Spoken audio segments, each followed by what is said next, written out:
Coffee बनाने लगे हैं भाई हम इस टाइम। ये कार्ड है, इसको साइड में रख दो। ये क्या है? Premium white sugar. अच्छा, ये है पता नहीं क्या चीज़ है। ये है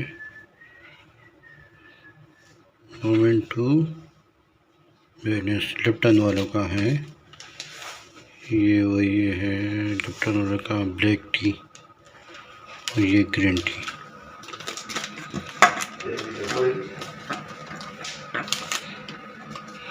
और ये हमने गर्म करने के लिए पानी रखा हुआ था। और कॉफ़ी चैलेंज, ये चैलेंज इसलिए है कि मैं थोड़ा सा एलर्जिक हूँ कॉफ़ी से, तो मुझे स्मेल नहीं पसंद, बिल्कुल जला हुआ टेस्ट आता है। तो मैंने कहा चलो आज ट्राई कर लेते हैं नाक बंद करके।